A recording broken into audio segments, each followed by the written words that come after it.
You're listening to the Chiropractic Marketing Podcast, an on-demand talk radio show that covers internet marketing best practices for chiropractors. I'm your host, Dr. Patrick MacNamara.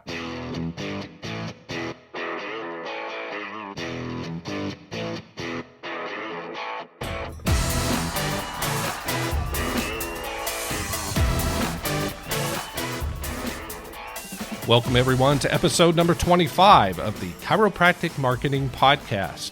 I'm your host, Dr. Patrick MacNamara, and today we're going to talk about how to set up a successful marketing campaign for your chiropractic practice. But first, I'd like to thank Chiropractic Marketing Websites for sponsoring today's episode. CMW helps chiropractors turn website visitors into new patients in 90 days or less without tech overwhelm or spending a lot on advertising. If you're not getting the number of leads you'd like from your current chiropractic website, then head on over to chiropracticmarketingwebsites.com to learn more. That's chiropracticmarketingwebsites.com, or if you don't want to type all of that in, just enter getcmw.com. That's getcmw.com. All right, back to the podcast. As mentioned, today I'm going to unpack how to set up a successful marketing campaign for your chiropractic practice. First off, you need to know about the rule of ones. The rule of one states that you should focus on one thing and only one thing over 90 days until you reap a positive ROI. Let me repeat that. To run a successful marketing campaign, you need to focus on only one thing at a time over the next 90 days until you reap a positive ROI. After it's producing a positive ROI, then and only then should you consider starting another one. The reason why this is so powerful is because it shuts down 99% of the things you're currently doing that don't work, so you can focus on the one thing that'll bring you the most results. What's that one thing? Growing your email list. Ask any successful entrepreneur where the money's at, and every single one of them will tell you that the money is in the list. In other words, the money is in your email list. Instagram Reels won't do it. TikTok dances won't do it. Facebook posts about how wonderful chiropractic is won't do it. Even YouTube videos with fancy graphics, fadeaways, and tons of subscribers won't do it.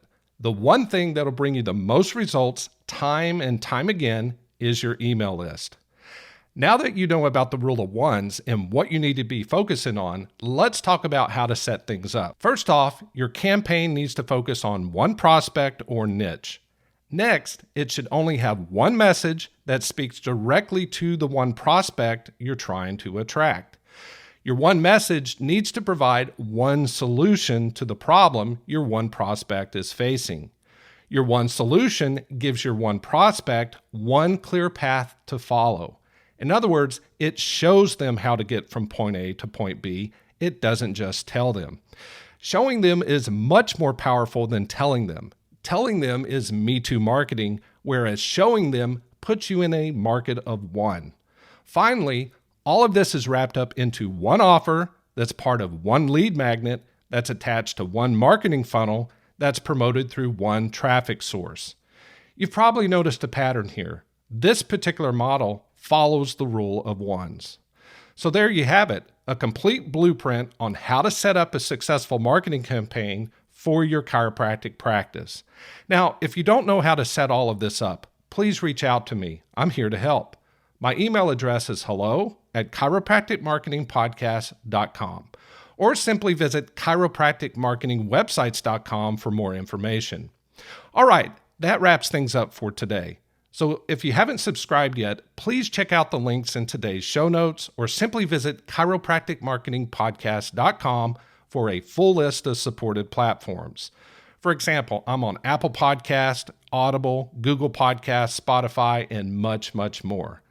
Last but certainly not least, I would greatly appreciate your review of this podcast over at Apple Podcast. It not only helps build awareness of what I'm talking about, but also gives me a good indication of how I'm doing. Be nice, be fair, but definitely be honest. I would greatly appreciate it, and so will future listeners. Thanks again, and I'll catch you next time.